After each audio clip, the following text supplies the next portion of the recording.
Yeah, who the hell wants to live in Portland? I mean, no disrespect. I've been to Portland. Yeah, Portland's pretty bad. Your boy LeBron. We saw Drake at the Wireless Festival out in the UK hit him with that. How did I go from 6 to 23, but not LeBron? I go from 6 to 23, but not LeBron, man. His whole narrative is trying to cement himself in his eyes or other people's eyes as the GOAT. You can't get a bag for LeBron. If you could, then you go get it. But the problem is he has to approve the deal. That's the worst poster, bro. That face, like... Jim, I need Buddy to be healthy. Oh my goodness. Oh, cocked it way back. If you show the still shot of him getting jammed on, his like eyes roll in the back of his head.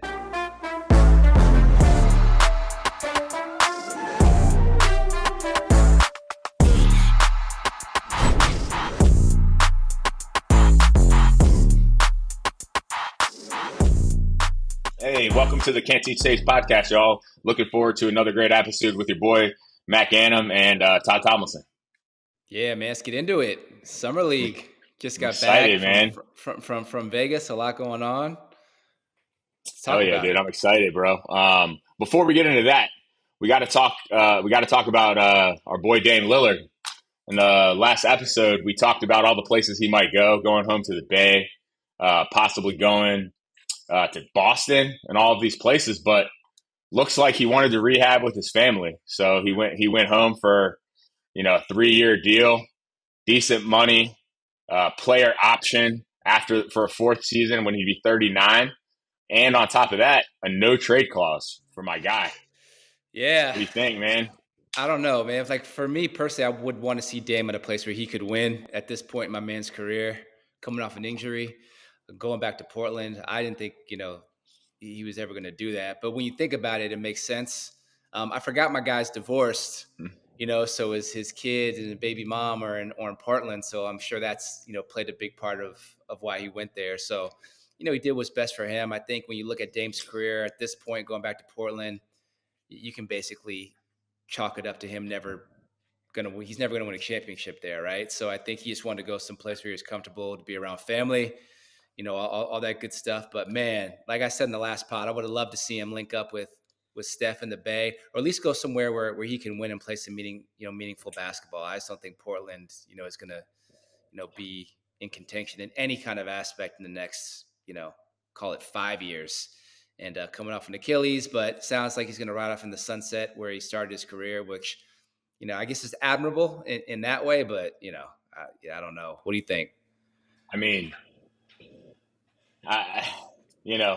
it's kind of like if you think about what we heard from the insiders about KD is that he didn't want to, do another restart. He left OKC, reintegrated into the Bay, moved to San Francisco, left there, reintegrated in Brooklyn, right? Moved there. Then he had to go do the same thing in Phoenix, and he didn't really want to do it again. So my thought is obviously, the report is that Dame wanted to rehab near his family, which to me, if that was really the case, he could sign a contract and just tell him he's not coming back till next year, right? So that maybe isn't even it. Could be his kids, his family and stuff, but it's got to be that he, went out on a limb, moved to a place he definitely didn't want to live, right? I mean, I don't know which one's worse, Milwaukee or Portland. We could probably have a whole pod on that, bro. Yeah, who the hell wants to live in Portland? No disrespect. I've been to Portland. Yeah, Portland's pretty bad.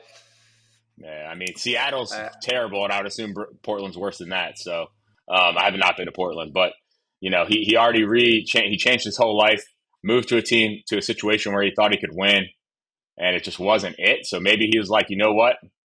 Let me just go to a place where I'm comfortable, get my money up, and no trade clause. They can't move me in a year or two if they want to get rid of me at my end of my career. They can't do that. If I want to leave and I come back better than ever, I'll make them trade me.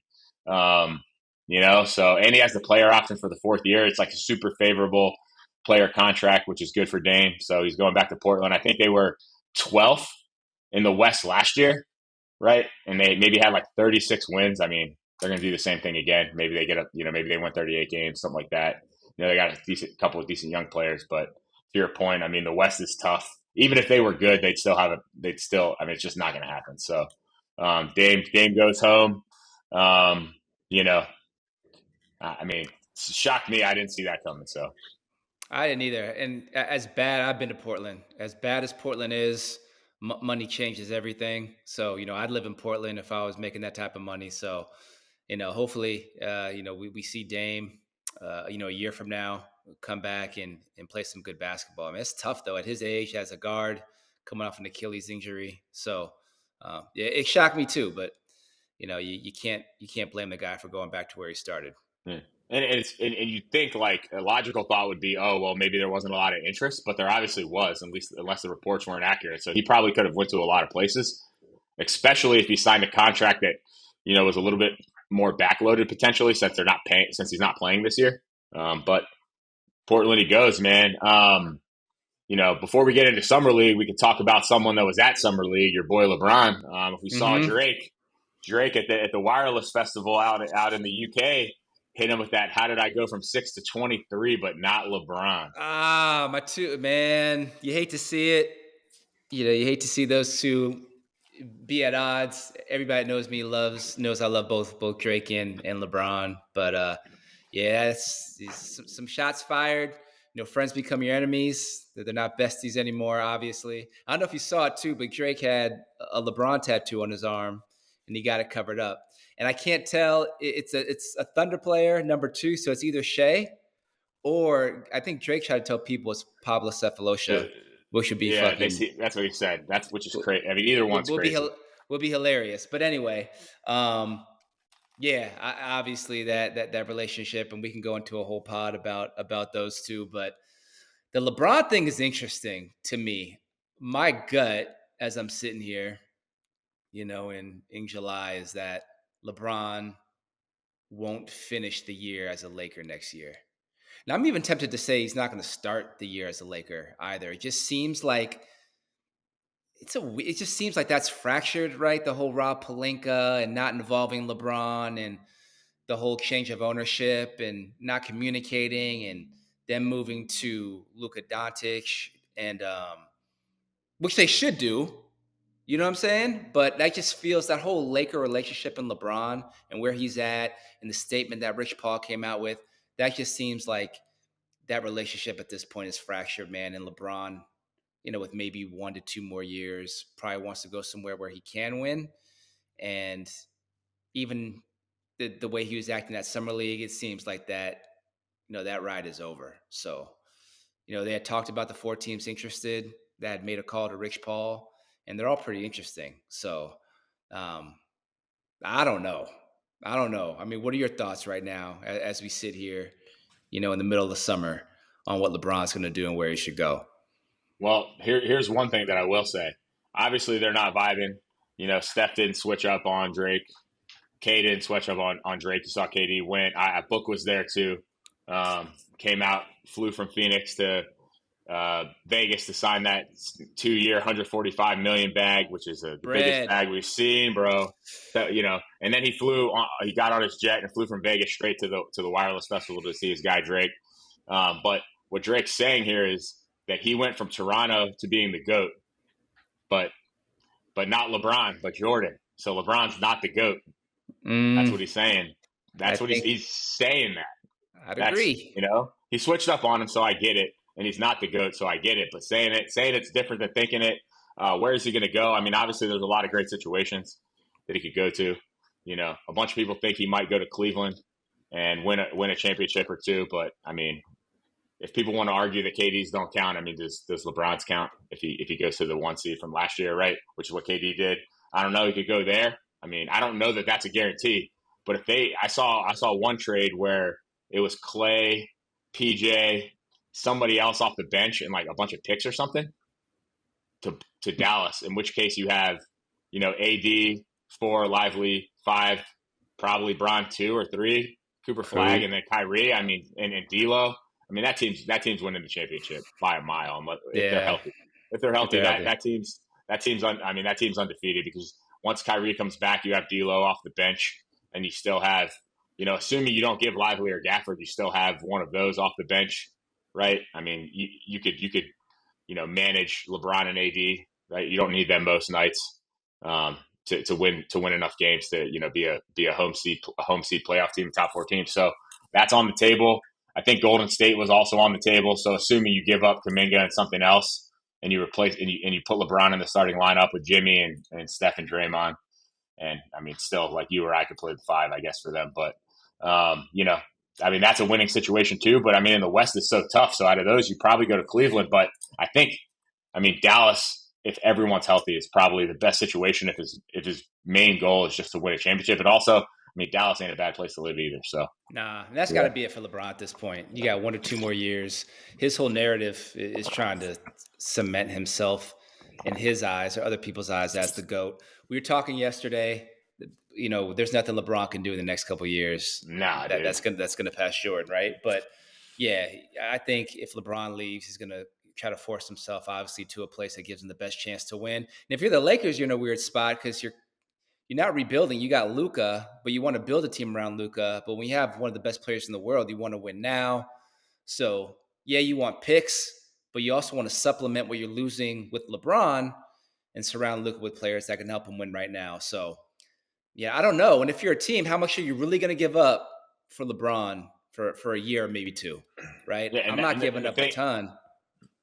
No, dude. And the thing is LeBron was a top 10 player last year, right? He's second team All NBA and by far the best player on his team, especially in the playoffs, right? Still elite, so yeah.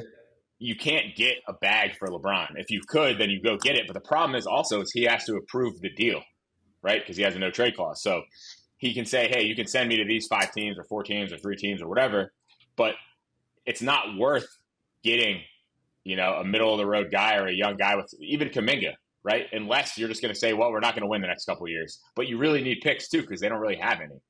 So it's really tough. What they should have did, candidly, I mean, maybe you trade LeBron last year and you keep AD. I don't know, but it's not. You're not going to win while LeBron's there. There's not enough pieces available. You can't do it in LA. So if he wants to go, you send him, but you got to get as much back in return as possible. And also, unless something changes dramatically, Luka's not a guy that plays until he's 40, right? I mean, he's definitely have some time because he's young, but he's not. I mean, he's out of here when he's like 34, 35, right? So you got to figure out a way to build around him without any resources in the next like 5 years. And the best way to do that is get some for LeBron and maybe Austin Reeves too. And you just, I don't know, man, because the Lakers can't win 25 games next year. So no. And with Luka, you still got, to your point, you got Austin Reeves, you got Luka, you got Rui and some decent role players around him. So if you supplement, the Lakers they can't compete with the top teams in the West, but you can be competitive. I mean, they could, if they surround Luka with some solid players next year, and even with LeBron, I mean, they could be a 6 seed. I mean, dude, they'll win 50 games if they keep seed. LeBron. They're just not going to do anything, They're just not going to do anything. No, and you got to, at this point, and I think the Lakers are doing the right thing. As much as I love LeBron, you got to turn the keys over to Luka, right, as being the face of the franchise. And it's kind of in a weird spot right now. To your point, LeBron was still the best player on the team last year. Luka, came and he was out of shape and he wasn't playing his best basketball, but you got to turn the keys over. And with LeBron still there, it's a weird dynamic. And I think they're doing the right thing. And LeBron, in a weird way, for the one time in his career, he's not completely controlling the narrative anymore. And the Lakers are just kind of like, we're going to do what we want to do. So it's a weird spot for him. What do you think happened? Because he forced, and obviously Bronny's playing a little bit better in Summer League, but you still can't say that last year, coming off 6 minutes a game, but a low 500 pack, I guess 12 team or whatever they are, right? Here we go. You force him to draft him in the second round. So he was in control then because Bronny got drafted when he shouldn't have entered the draft. Rich Paul sort of allowed that to navigate because maybe Bronny gets drafted ahead of when the Lakers would have taken him just for the spectacle to sell jerseys, bring the attention, whatever. I mean, if you're a bad team, maybe you play Bronny just to bring people into the stadium if you're having a hard time selling tickets. But LeBron got him a fully guaranteed contract, right, when he shouldn't have been drafted. So LeBron was in charge at the beginning of last year or the end of the season before, right? Well, you didn't know the Luka thing was going to happen last year. That's the problem, right? So they didn't know. So LeBron still had that control. That Luka thing changed everything, right? So once Luka comes in the picture, now you have your future. You're right. You have the Lakers have their new superstar. LeBron's 41 years old, and you just can't allow him to have that kind of control anymore. Then you got to go get the best young potential star that you can get, and maybe it's Kuminga. I don't know. right? It's got to be someone like that. They're not I'd giving do that you in a Cooper heartbeat. Flagg. They're not giving No, you heck Cooper no. Flagg, right? No, So it's of not course Cooper not. Flagg. So you need someone that can play the big, as you say, 3-and-D, pause, wing, roll, right? Pause. Pause, pause. You need someone that can play the big wing role, right? So if you can get Kuminga, I mean, is Kuminga going to be LeBron or Luka? No, but I mean, maybe he has potential to be an all-star. Yeah, if You I'm the know, Lakers, I'm doing that for sure. Yeah, and if you're the Warriors, you do it too. You have to. They I need to think. do that. Can you Well, call at your this boy point, Rich Paul up? Hit him up. Just tell him. yeah, I Let's hit him run up. it. I saw Let's him run at the it. Delta One Lounge, a couple months ago.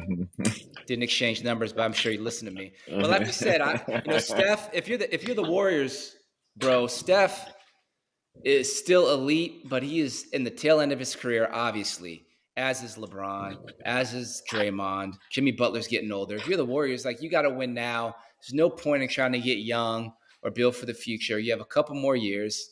I mean, why not take a swing and bring LeBron in and see if you can make a 2-year run? I mean, What if that's you an old do? ass team, but I mean, Here's a I'd do crazy it. trade. They probably don't do it. LeBron and AR-15 for Moody, Pajemski, and Kuminga. I don't know if the Lakers would give up AR in that. Or you throw in TJD too. Throw in it all. Throw in a pick. Whatever. You got to burn it down, man. You got to. Right? You got to do something. But they need to trade LeBron, and you're not going to get a better piece from Dallas because they're not giving you Cooper Flagg, and there's not a better piece there.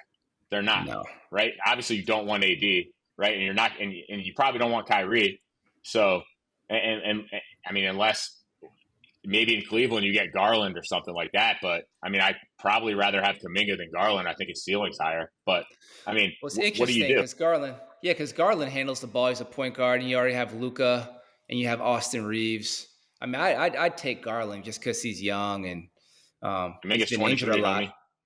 I know. No, I'm saying, like, if I'm talking about, Oh yeah, you take Garland for Cleveland, sure. yeah. Like if Kuminga's off the table, I take Kuminga. I think Kuminga fits better with Luka and Austin Reeves, right? Then you have a third ball handler if you bring in Garland. So it's kind of too many ball handlers with Reeves and Luka and Garland. But I'd take Garland if I couldn't get Kuminga. That works for Cleveland too, because you still have, Evan Mobley, who is kind of, going to become the face of the franchise as time goes on. You have Donovan Mitchell, who's still elite and in his prime. Then you bring in LeBron. I'll tell you this, man. do You get close and you say, give me Kuminga and a sign and trade, right? And then at the end, after Steph gets excited, you say, give me a first-round pick too. And what do? You're going to give him a 20, 30 first-round pick? Who cares? You have to, right? The Warriors have, I think they have 4 out of their next or 5 out of their next 6 first-round picks already. So they can give one up, and you get LeBron. You give Steph and LeBron and Jimmy and Draymond. You guys are retiring in 2 years because we're going to win 10 games in 2 years. But you get 2 years. You know what I mean? And outside of Steph earlier in his career, there's no injury issues with any of those players, really. So, I mean, you got to assume that they can play. And then maybe you pick up Seth Curry, right, who – you grab another shooter off the bench, stick him in the corner, and you're in a decent spot, honestly, right? Yeah, and they're getting coached. You don't. And if you make that trade, Al Horford's coming. He's going to sign. Why not? Right? Why not? You see the old homies together, right? And again, what's the difference? You got Steve Kerr as your coach, who I think is a fantastic coach, and you roll the dice, and you see what you can do. If you're the Warriors, it's not about building for the future. You got one of the best players of all time who is going to end his career as a Warrior. I'm certain of that. And you do whatever you can to try to bring another championship while Steph is still there. And then you can rebuild and tear the whole thing down after it's over. But I just don't see the point of keeping Kuminga if you can't win with Kuminga, in hopes that he's going to be the future after Steph leaves. I would trade, try to win now. You have to win right now. I don't think Kuminga is there yet. But if you're the Lakers, you do it. So, let's get those Dunleavy and Pelinka on the phone and make that happen. So Lakers or Cleveland is where he has to go. And I agree with you. I don't think unless, if it's up to LeBron, he doesn't start. He cannot. Why would you even? He just doesn't want to play in LA this year. He just can't want to. It doesn't make any sense. All right, so I lied. You don't do that trade. You do LeBron and Bronny, right? And then maybe somebody else for Kuminga and a first-round pick. There you go. I don't hate Bronny as much as you do, for the record.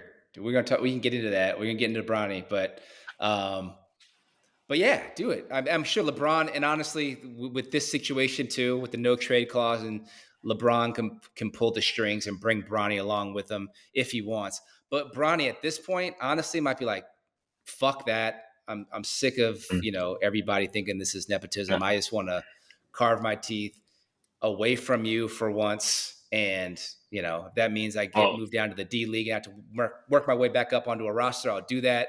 But I still want to be tied to just being on the team because you're my dad. Yeah. I mean, look, Seth Curry is a month into free agency, and nobody wants him. And Seth Curry's a way better NBA player right now than Bronny, right? So if you're Bronny, maybe you're right. But also maybe LeBron gets him like a 4-year, $30 million extension with the Warriors, right? I mean, shit, dude, you might as well. I mean, if that's part of it, if that's the last term, give my man 5 years, 50, right? For sure. Whatever. So LeBron's out. I think he has to be. He can't do anything to pass Jordan, right? Because he's not going to go to a situation that he can't win. So he's going to make that team take a team over the top, and you don't pass Jordan by taking a team over the top in free agency at 40. Now, real quick, let's say he goes to Cleveland or Golden State. And let's say he's the best player on Golden State in a final series. And let's say he puts up 40 in Game 7 and they beat a good team or something like that. And maybe you put him in the Kobe conversation if he excels, but you're not passing Mike. I don't care if you three-peat with the Warriors. If you three-peat with the Warriors and you win 7, you're not passing Mike. You're not. I think he would solidify and cement his spot for sure as a number 2. He's already the number 2 in my book, so that doesn't matter. But if he were to do that, I think it'd be really hard to argue him not being Agree. Number 2, right? There's people that will make the argument as number 1, and you look at his individual accomplishments aside from like the rings and stuff, and people can have an argument there, and I wouldn't balk at that. But to me, Jordan's the GOAT. But yeah, if he does that, then him and Jordan 1, 2, really no debate after that. So I agree. Yeah, agreed. Yeah. Well, cool. Well, shit. Let's roll into the summer league, man. I went out to Vegas. Had bought these tickets ahead of time, and it happened to be Bronny versus Cooper Flagg, which honestly, anyone that watched knows that matchup didn't really lead up to the hype. It was a good game. Best player on the court was Little Nemhard for Dallas. I mean, dude's a beast, bro. Out there wearing the book Rattlesnakes, cooking people. He was the best player on the floor, and it wasn't even close. Cooper Flagg, first game in an NBA jersey. Looked a little nervous, but was aggressive, was taking the same shots he took in the game that he dropped 31. He just made more. Right. Bronny hit a couple shots early, played a little bit of defense.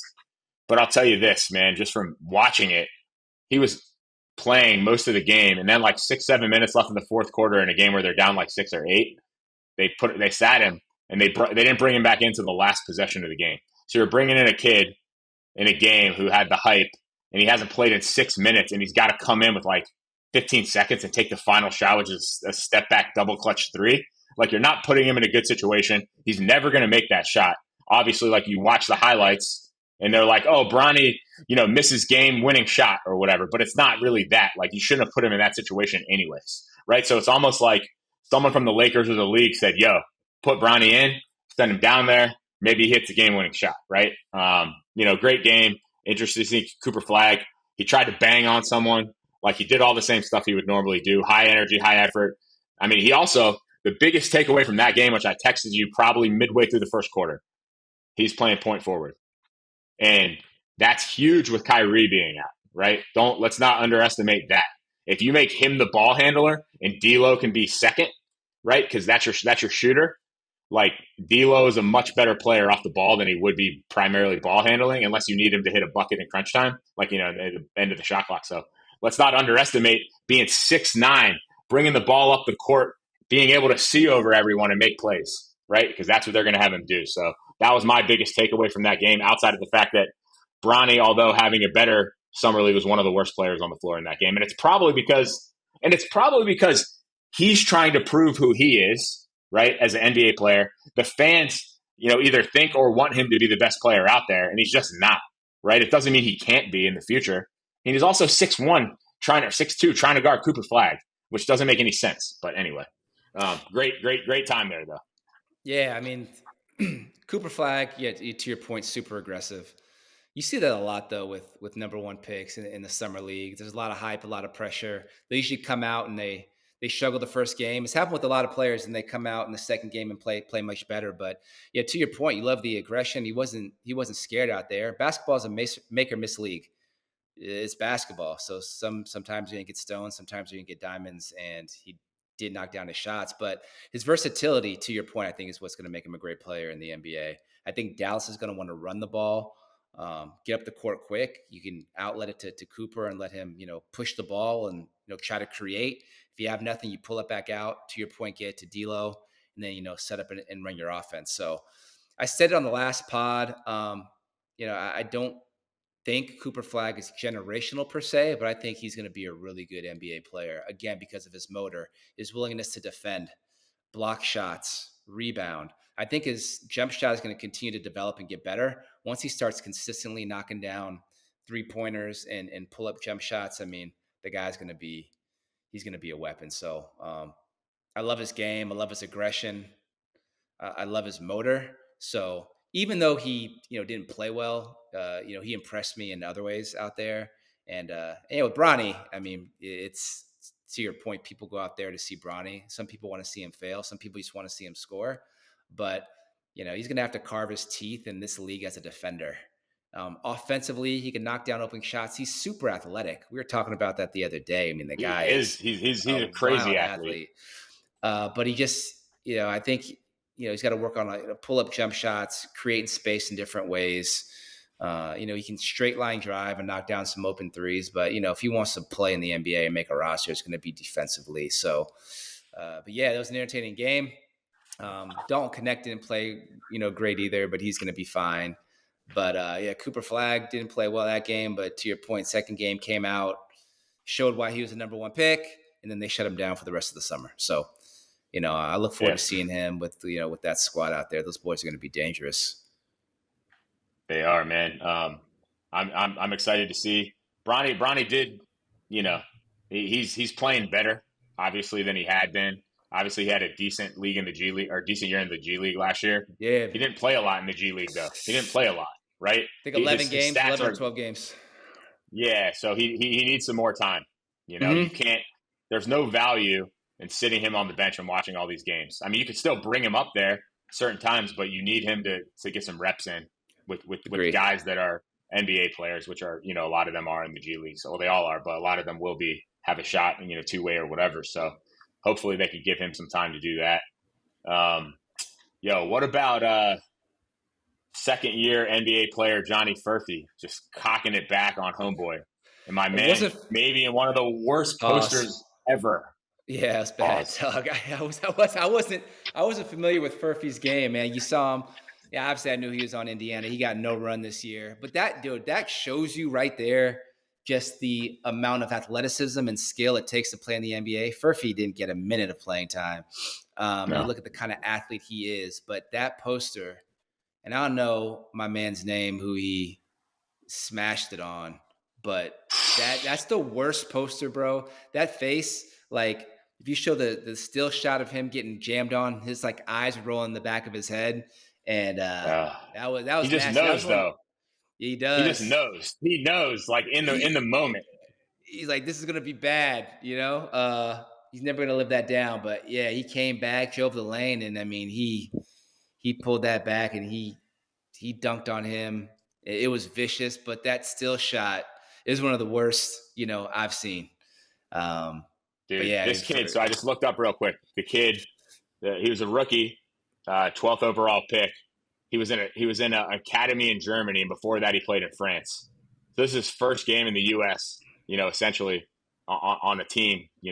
And I mean, he probably wishes he stayed out in Europe, bro, because that's one that goes with you forever, man. I mean, you could go back and you might dunk on him on the next possession, but it doesn't even.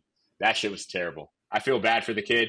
He's jumping he's jumping side to side, right? Because he came across the paint and he's trying to pin it, but he doesn't really swipe at the ball. It's just not – he had no chance. And Furphy, I think, is like Cooper Flagg's size, right? So, I mean, he's got long arms, and he, essentially took it all the way down to his waistline and yammed it on him. And it wasn't one of those dunks where, like, the ball's slipping out of your hands and you kind of throw it in. I mean, he killed the whole deal. And anybody that's played high-level basketball against high-level athletes know there are times where someone's driving the lane or it's a fast breaking, you jump, and once you jump, sometimes you realize, like, oh, shit, like, it's too late, right? And whoever you're jumping to try to contest is just like a foot above you, and there's nothing you can do, and you're in midair, and it's over. You made a bad decision, right? But yeah, dude, he saw the white boy come down the court with the mullet, like the fade mullet, which I don't really know if that's a real thing, but he had one, and he just looked at him and said, "He's not banging on me." And when he got up, you saw his face. It changed. He was like, "Oh shit!" Like, yo, this dude's about to fucking just finish. And he didn't know that was coming. He looked at him and said, "I'm gonna jump," because if he knew that was happening, he just let him dunk it and move on. Yeah, fuck that. I'm out of here, dude. I'm not jumping up with that. I bet you next time that dude comes down the lane, whoever it is ain't jumping. So yeah, man. So obviously Furphy, killed the homeboy from France. He's not gonna sleep well for a minute, but what's crazy is, all the things that you see when you go to Summer League, just the non-basketball related things that you see, because everyone in the whole NBA is there, right? One of the coolest fire. Everybody, the whole league's there, right? Mm-hmm. Coolest thing I saw was last Saturday, walk into the high limit room in the Aria. Was just like walking through because I figured I'm going to see somebody in here, right? Everyone, like half the league staying at Encore, half the league staying at Aria. So I walk in, and Ant Edwards sitting at a blackjack table. It's $500 minimum. He had a decent stack of chips, right? He has his bodyguard to his left, his mom to his right. His mom had a crazy watch on, and I walk up, and his security guard stands up, and I'm just like, yo, like, I just want to say you're the man, Ant, like, great season, you're killing. And he just like he has the old school Oakley, like, mirror sunglasses on, and he just like smiles and laughs and goes, "Thanks, man." Right? And so we're sitting there, dope. You know what I mean? It was crazy. It was cool. And then we're sitting there watching, like, trying to figure out like who else is going to come in, because I've seen Paul Pierce in there before. There are these crazy dudes. I don't know what, like, tech guys betting like $25,000 to spin on the roulette wheel. So that's kind of entertaining too. I know. How much? I'm watching. How 25 much? Bands probably. That's wild. You got stacks like this, like black chips on every number. You know what I mean? Yeah. Dude had on like a crazy like $500,000 watch. I don't know what was going on there, but so I'm waiting, and we're like, so we buy a drink from the bar. It's like 5 of us. We got like a few minutes before dinner, and somebody walks in to the VIP room with like bags of Raising Cane's, like just takeout, right? And they walk up to Ant, his bodyguard, and his mom, and like 2 other dudes just go through the side, and they go sit over in the corner of the VIP room where there's like couches, and they just start smashing some Raising Cane's. Bro, so that was crazy. You take the boy out the hood. Can you imagine, man, if I'm making millions? I mean, look, Raising Cane's still tastes good, but yeah, that's hilarious if you think about it. Yeah. You have all that money. Crazy. You're in Vegas. You can eat anything, and you eat Raising Cane's. You know what I mean? Bro, he is. Outside of New York City. Crazy. Let me tell you this too. Like, Vegas has the best food, right? But let me tell you this. What's crazy is that players like Ant, and I'm willing to bet, man, players like Ant, they're just such freaks athletically and genetically. Like, that's probably how he eats. I'm telling you, Ant isn't eating a kale salad. Ant is eating fried chicken tenders. I swear to God, he is, right? And like candy. Yeah. It's like DK Metcalf. If you guys haven't seen, like, look at what DK Metcalf will eat in a day. He has one meal, and the rest of the day he's eating gummy bears. He eats dinner, and then he eats candy all day. Yeah, all day. But that's crazy. But I'm not surprised. Like, crazy. Raising Cane's. He doesn't. Yeah, he was wearing a cutoff shirt, the Oakley sunglasses, and a backwards Atlanta Braves hat, and that's just Ant. You know what I mean? Love him. Right? Love him. I saw a clip of him at one of the summer league games, so it's probably earlier that day because he had the same fit on. That's just Ant. You know what I mean? He's authentic. That's one thing you can say. He doesn't care, which is why I love him, and also why people probably will never want him to be the face of the NBA. But that's what I appreciate, man. I love the kind of I don't give a type of mentality. I am who I am. But that's funny. That's dope that you got to see him and meet him for a second. Yeah. Saw Trace Jackson Davis walking through the Aria right before that. Obviously, shout out to the Warriors. Go to Carbone with a couple of my friends from college that night.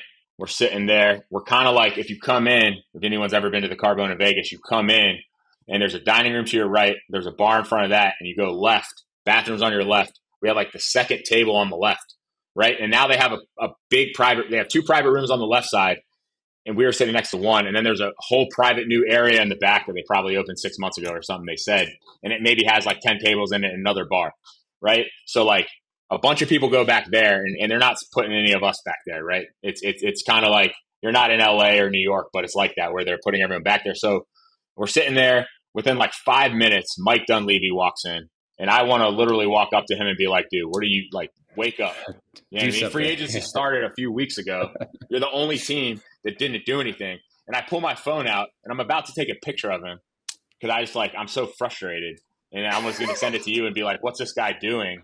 And, like, he kind of looked over and noticed, so I didn't take it. And he kept, like, looking over. And I just want to be like, dude, give me a big man and get rid of Pajemski and give me another guy that can handle the ball, right? But, he stood there and talked to, like, 3 different tables, dapped up a bunch of people, and left.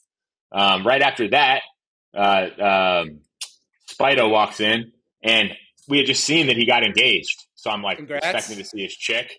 Congrats to Spido Mitchell. Yeah, nah, bro. He was with his homies. They go in the back private room, right? One of my friends that works there, one of the homies, he's a som there. He told me that what he was drinking like a $2,500 bottle of Brunella, which supposedly is fire. I might have maybe had some of it. It wasn't his that I had, but okay? I tried some. So I got a little taste. So Spider was there with the homies. 5 minutes after that, maybe Kenyon Martin walks in, and, like, damn, out of everyone that I saw, I wanted to talk to him more than anyone because obviously he does Gil's Arena. He's on. I watch, or listen. We do. I know a lot, so I want to be like, yo, like, we have this podcast that has like 25 followers, but we're doing it partly because we watch y'all do it every day, right? Sure. And we enjoy it. He came in, went to the back room where I told you that's new. He was. I don't know who he was with. So, I mean, that's what we saw within like 10 minutes at Carbone. We saw Mike Brown on the way out. Shout out to the Knicks, man. Also, what was interesting is at the Cooper Flagg Bronny game, Ryan Dunn was sitting courtside, and he had an empty seat next to him. When the game started, Rich Paul came and sat there. And Ryan Dunn isn't rep by Clutch, and they talked the whole game. So I don't know exactly what that was, but Ryan Dunn. I mean, he's gonna have a bigger role on the Suns right now because they're not deep anymore. He's gonna play. Nope. I mean, he started some in the beginning of the season, didn't play at all towards the end, so he's gonna play. So that was interesting. He's great defensively. One other play. Ryan Dunn, yeah, he's big, he's young, UVA cat. I mean, he could hoop. Yeah, he'll play. He could start. But also, who I saw the most, I think I was there for 3 days. I saw him like 6 different times, was Stephon Diggs. Coming off his relationship with Cardi B. Cardi B was not there. Not there, bro. Man, Cardi you hate to see it. I thought that was going to last, personally, didn't you? I thought that was going to last. I'm fucking with you. That's crazy. Get out of here. You're fucking terrible. Also, he had a big ass crew with him, maybe like 8 to 10 people, always. Yeah. He was around. Obviously, he's paid, but he was having a good time. And the craziest thing I saw, man, and I'm going to get kicked out of the Suns arena at some point. The CEO of the Suns comes out. His hair's disheveled. I sent you the picture of him. Never seen anything like it. It's like 10 p.m. on Saturday night. So it's not like it's 4 a.m, right? His shirt's like kind of too small. His hair's disheveled. Like, he just looks a mess. And he's walking through the Encore with the entire NBA is there. Like 2/3 of the NBA is in the Encore. 1/3 of it's in the Aria. Right. And there's this dude with him who I don't know who he was talking to, but he kept yelling, I work for the Suns now. I work for the Suns now. And I'm just like, you guys it's a clown show. Also, for season ticket holders, they held an event earlier that day, which I didn't go to, but it was like a meet and greet and Q&A session with the coach. right? They've got a bunch of season ticket holders there at the Encore, and they're doing this. He's a mess. The dude looks like he just woke up. The other guy's yelling, "I work for the Suns." I don't know, what he was on, but he was, wilding out. And he's just doing that in the middle of the Encore with the whole NBA around him. I mean, GP2 is like 5 feet away. There was one more person. Cat right over here. Like, people are around. You know what I mean? And he's just wilding out. So the Suns, man, that's the leadership. That's the leadership, man. I don't know. It's bad. I was, they took a poll, and I think, the Suns, when you look at the situation over the next like 5 years, the people are saying the Suns are in the worst spot because they don't own any of their own picks. And, they're going to be, I don't know how many games they're going to win. They're not going to be great, right? You got some young pieces, but yeah, it's a clown show. They got up under the Bradley Beal thing, obviously, which I guess is a step in the right direction. Although you're paying somebody $20 million to $19 million a year for 5 years to play against you. Can you imagine that? It's fucking crazy, It's crazy, so, bro. But and shout out Bradley Beal, man. Good for Bradley Beal. Good for Bradley Beal. But I think that the Suns just needed to move away from that whole situation, and they made a mistake in whatever. And I think culturally it was probably the right thing to do. But yeah, it's not looking pretty over there in Phoenix at all. No. But Summer League, fire. Summer League's the fucking best. We got to go. We're going to go next year. We're going next year. Yeah, we're going next year. For hoop sure. Heads, people haven't been there. A couple of gyms you can go back and forth from gym to gym. One's a smaller gym, and then they got the main gym at Thomas and Mack. And to Matt's point, the whole NBA is always there. If you love hoop, you sit there all day and watch games, man. It's nothing like it. So, Summer League. One other thing, Reed Sheppard hooping. Reed Sheppard's. I mean, that guy would get time on so many teams. He might not visit the NBA court this year unless KD puts up 50 and they're up 30 points in the fourth quarter. But he looked good. He looked good. Yeah, he's skilled for sure. An embarrassment of riches right now out there in Houston. Yeah, he's good. Crazy. He's really real quick good. too, before we get the fuck out of here, let's look at this. One of the worst lists I've ever seen, potentially.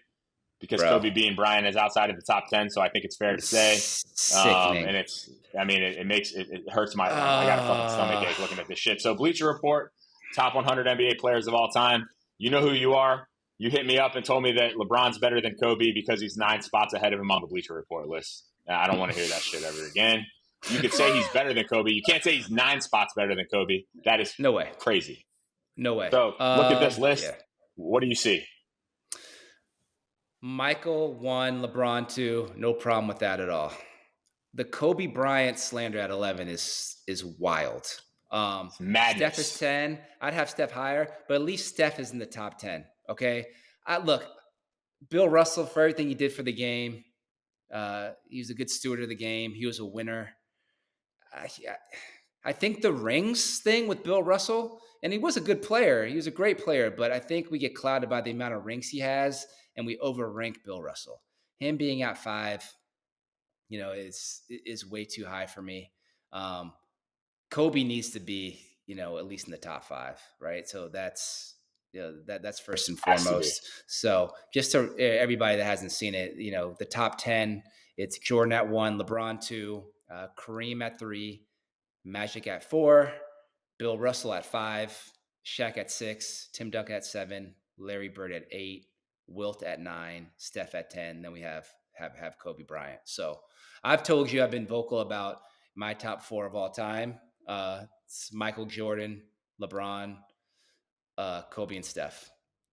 That's just me. So recency bias maybe, but there's some other people on here that I have a really hard time with.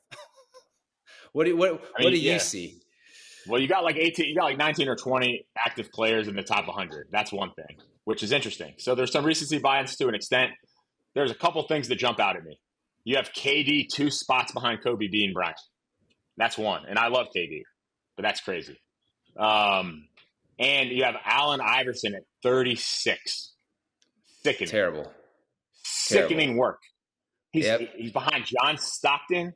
He's behind Isaiah Thomas, Elgin Baylor, fucking Havlicek, Jason Kidd, Nash. I know Nash won MVPs. Listen, But And all great players. Okay, we're not saying that. We're not of saying not course, great players. Of course, James but not Harden better is than not AI. better than fucking Allen Iverson. James No Harden is not chance. fucking better than Allen Iverson. Zero No chance. chance. Stop it. No chance. Stop No it. chance. Stop it. Yep, I'm with you. You got the ticket at 16, right? You got Jokic at 17, Dirk at 18. You got the Admiral at 19. You got Dr. J at 20. Moses Malone. I mean, Karl Malone's probably, I don't know. There's a lot of issues here, but when you're doing 100 players, you're going to have problems. There's a lot of issues in the top 10, right? Which is where you start. Even you go to the bottom, right? So for anyone that says, "Oh, well, Klay was really a top 90, a top 75," he's apparently 98. So maybe it's because he's dating Meg Thee Stallion. I'm not sure. Maybe that's why. I don't know. It could be why. But he's How long is that relationship going to last? How long is that relationship going to last? We'll give it until September. Yeah, I mean, it's going to last about as long as your boy Stephon Diggs and Cardi B.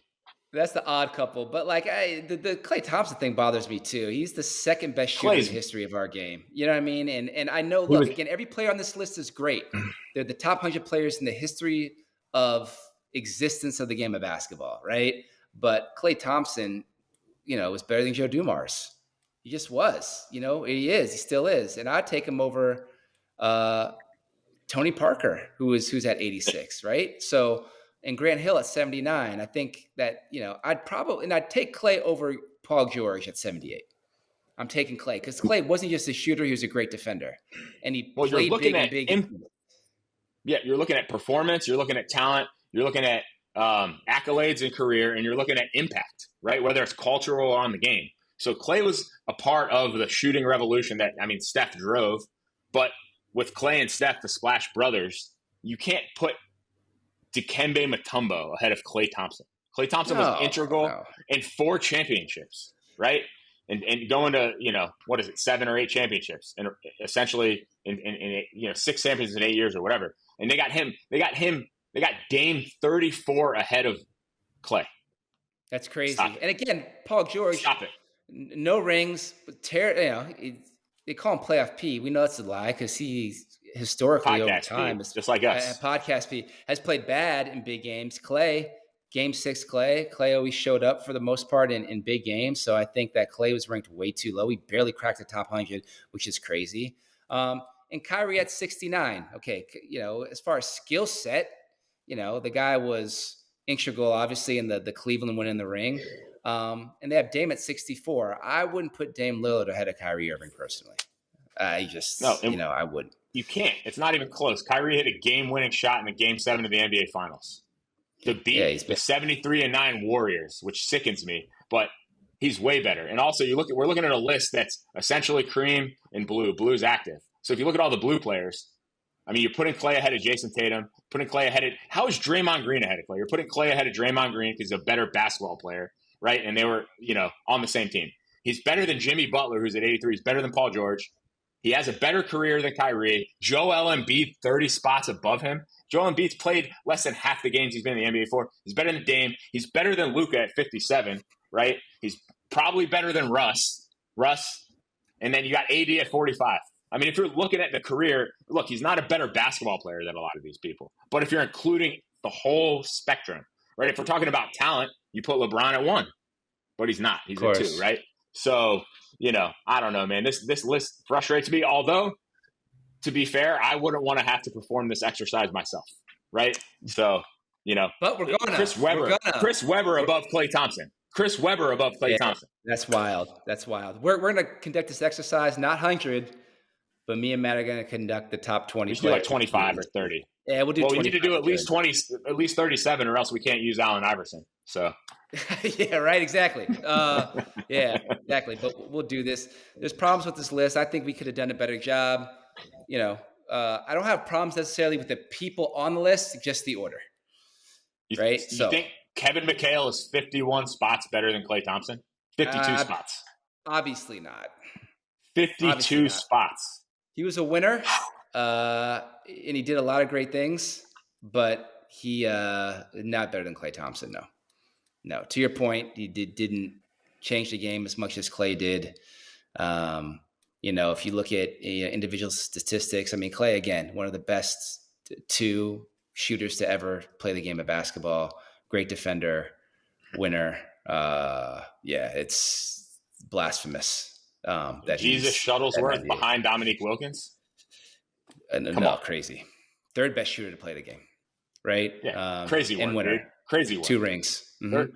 Third best shooter, Yep. second most. All right, I think actually Klay passed him in threes, but Yeah, we can't have ring culture and then not have it apply to this, because they have it apply in some instances, like with Bill Russell, but like we look at Ray and Dominique, they don't apply it there. So you got to be consistent when you're making this list. And I don't think here's one other thing that bothered me before we finish is they do this every few years, I think. And if you're in the cream bucket, you can't go up. You can only go down because you didn't do anything. You're retired. Right. And Bill Russell wasn't a top 10 player in a list like 2 times ago. So what did Bill Russell do in the last few years to move up? Right. They're considering rings now and they weren't. But if that's the case, why is Klay 98? Because he has more rings than a lot of people on this list, most of them. So anyway, a lot wrong with this list. I don't know. I didn't even know Bleacher Report was still a thing. With they're not really, and obviously they're proving it. So this shit fires us up if you guys can't tell. So we argue about this stuff all the time. So we're gonna have the top 25, top 30 ready for y'all. In the next pod or two. What I also want to do is go through this list and highlight LeBron's teammates and then highlight Michael Jordan's teammates. Oh, here we go with this shit. Do you want that? You want that exercise? I don't think you do. Here we go. I don't think you want that exercise. I don't think you want any part of that. But anyways, man, as always, brother, good times, man. We'll both be out of pocket in the next couple weeks, but we'll probably run one up from out of town. So if you think of any topics or anything, hit us up on Instagram at Can't Teach Taste Pod, at Can't Teach Taste Pod. And we still got to talk about this Iceman, Drake, and all the stuff. We keep punting it because there's more and more happening in the NBA, but that's coming to a theater. That'd be next. Soon. Yeah, that'd be next. Right. That'd be next. We got to get into it next. 100%. The yes, music sir. will be next. My man. All right, brother. Good to see you.